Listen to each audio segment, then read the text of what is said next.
Hi నమస్తే. లీలా ప్రసన్న కుమారి, Shri Giza pyramid, హరిపాన్. ఈరోజు మనం పతంజలి మహర్షి చెప్పిన ఆసన సిద్ధి గురించి తెలుసుకుందాం.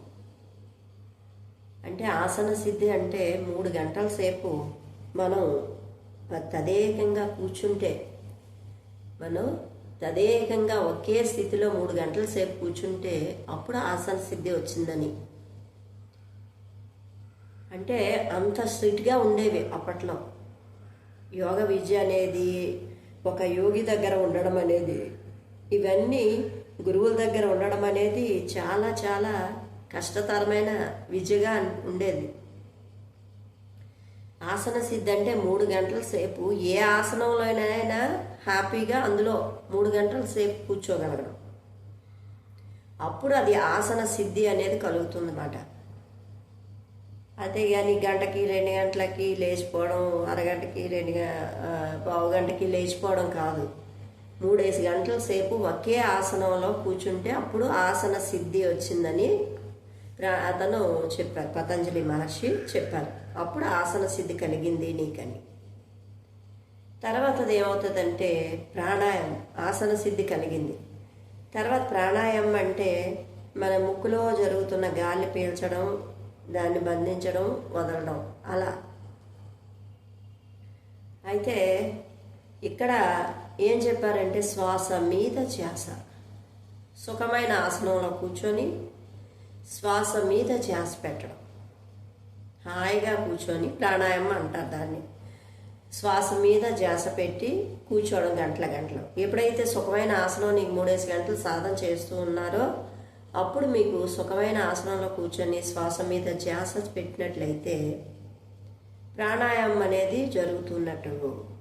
శ్వాసని గమనిస్తూ, ఆలోచనల్ని పక్కన పెడుతూ, మీరు గాలినే గమనిస్తూ, లోపలికి వెళ్తుంది పైకి వెళ్తుందని చెప్పేసి శ్వాసని గమనిస్తూ ఎప్పుడైతే ఉన్నామో అప్పుడు మనకి ప్రాణాయామం అనేది జరుగుతున్నట్టు. అలా జరుగుతున్న క్రమంలో మనకి అనేక రకాలైన బాడీ పెయిన్స్ వస్తాయి. అలాగే రకరకాల అద్భుతమైన దీన్ని బట్టి వాళ్ళ స్థితిని బట్టి వాళ్ళకి అనేక రకాలైన అనుభవాలు కలుగుతూ ఉంటాయి అన్నమాట ప్రాణాయామం ద్వారా. అలాగే ప్రాణాయామం అయిన తర్వాత ప్రత్యాహారం అంటే ప్రతి ప్లస్ ఆహారము. ఎప్పుడైతే లోపలికి అలాగ తదేకంగా చూస్తూ ఉన్నారో, మీరు ఆలోచనల్ని గమనించకుండా పక్కన పెడుతూ తదేకంగా శ్వాసని మాత్రమే గమనిస్తూ ఉంటే అనవసరమైన ఆలోచనలన్నీ పక్కకు తొలగిపోయి ఏదో ఒక క్షణంలో చక్కగా ధారణ అనేది జరుగుతుంది. ఆ ధారణ జరుగుతూ ఉంటే ఆ ధారణలో మీరు లీనమైపోతూ ఆ లోపల జరుగుతున్న వాటితో కనెక్ట్ అవుతారు. ఎన్నో రకాల మనకి అనుభవాలు కలుగుతూ ఉంటాయి. లోపల ఎన్నో విషయాలు మనం తెలుసుకుంటాం ఆ కనెక్ట్ అయినప్పుడు. ఆ ధారణలో మనం మునిగిపోతే అది అసలైన ధ్యానం. అంటే ఆ ధ్యానాన్ని ఎప్పుడైతే మనం కంప్లీట్గా దాన్ని పట్టుకొని అలా సాధన చేస్తూ ఉంటే మనకి ఏమవుతుందంటే ప్రాణాయామం, ప్రత్యాహారం జరుగుతూ ఉంటుందన్నమాట. అంటే ఇవన్నీ ఒక్కొక్క స్టెప్గా పతంజలి మహర్షి చెప్పారు. పత్రి సార్ ఏం చెప్పారంటే డైరెక్ట్గా ఏం లేదు, ఫస్ట్ ఎలా ఉన్న వాళ్ళైనా శ్వాస మీద ధ్యాస పెట్టండి, సుఖమైన ఆసనంలో కూర్చోండి, తర్వాత ఇవన్నీ సరిచేద్దాము అని. అలా ధ్యానాన్ని ఎంత విస్తృతంగా తయారు చేశారు బ్రహ్మర్షి పితామహ పత్రిజీకి వేల నమస్కారాలు. అంటే ఒక్కొక్క మహర్షి ఉద్దేశాల ప్రకారం వాళ్ళ గైడెన్స్లో ఒక్కొక్కరికి ఒక్కొక్క ఆలోచన, విశ్వ ప్రణాళిక, విశ్వ జగత్ కావాలని చెప్పేసి పత్రిజీ ధ్యాన జగత్ కావాలన్న సంకల్పంతో ప్రతి ఒక్కరికి కూడా చిన్న దీపం వెలిగించడం, ఆ దీపం ఇంకో పక్కాలకు వెలిగించడమే. ఆ దీపం పేరే శ్వాస మీద ధ్యాస. నువ్వు ఈరోజు శ్వాస మీద ధ్యాస పెట్టావు, నువ్వు గురువైపోయావయ్యా పక్కోడికి చెప్తే అనేసి. ఏం చేస్తున్నావు అంటే నేను శ్వాస మీద ధ్యాస పెడుతున్నాను, ఇది చాలా మంచిదని చెప్తే అక్కడ తను గురువు అయినట్టే. ఏం లేదు, సింపుల్గా కూర్చోండి, సుఖమైన ఆసనంలో కూర్చోండి, శ్వాస మీద ధ్యాస పెట్టండి. ఇంతే మన తాలూకా. అలా కాబట్టే ఎంత విస్తృతంగా అయ్యింది. తర్వాత దాన్ని ఆ శ్వాస మీద ధ్యాస ఎవరైతే స్ట్రాంగ్గా తీసుకుంటారో అందరికీ అందించేశారు. అందులో నేను బాగా పరిపక్వంగా ఉండాలి అనుకున్నప్పుడు ఇప్పుడు పతంజలి మహర్షి చెప్పిన అన్ని పనులు కూడా చేస్తూ ఉండాలి. ఆ యోగాన్ని డెవలప్ చేసుకోవాలి ఎవరికారు ఇంట్రెస్ట్తో. మొట్టమొదట శ్వాస మీద ధ్యాసే. పత్రిజీ ఎన్నో విషయాలు చెప్పారు. అయితే అందరు చెప్పినవి ఒకటే, కానీ పత్రి సార్ మొట్టమొదట సుఖమైన ఆసనంలో కూర్చొని ధ్యానం చేసే, అడుక్కున్న వాళ్ళకైనా భోజనం పెట్టి ధ్యానం చేయించండి అంటారు. అంటే అంత ఈజీ మెథడ్ కాబట్టే ధ్యాన జగత్ చేయగలిగారు. ధ్యాన జగత్ అయిపోతుంది. అంటే చిన్న చిన్న దీపాలు, ఒక దీపం ఇంకో దీపానికి వెలిగిస్తూ వెలిగిస్తూ వెలిగిస్తూ అద్భుతంగా అంతగా విస్తృతంగా ధ్యానమయమైంది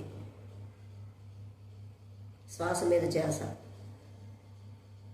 వచ్చింది. దాన్ని ఇంకా మనకి చదువు అనేది అందరికీ ఉంది.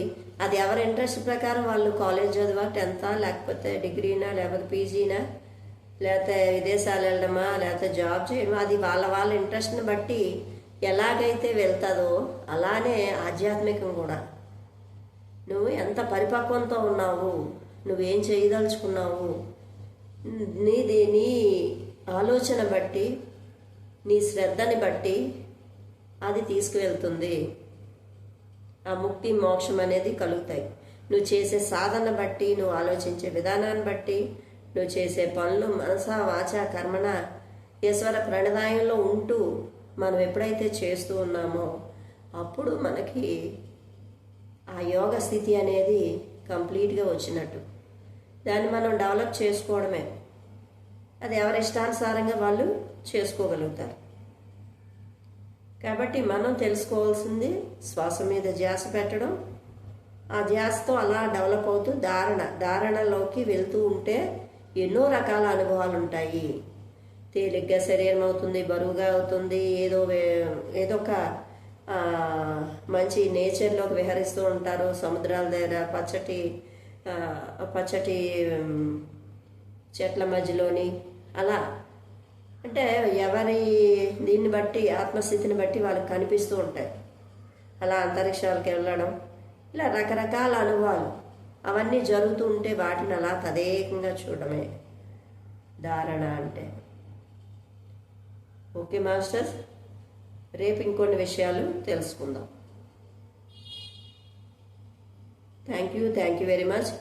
కంటిన్యూషన్ వినండి, షేర్ చేయండి, లైక్ చేయండి. Thank you.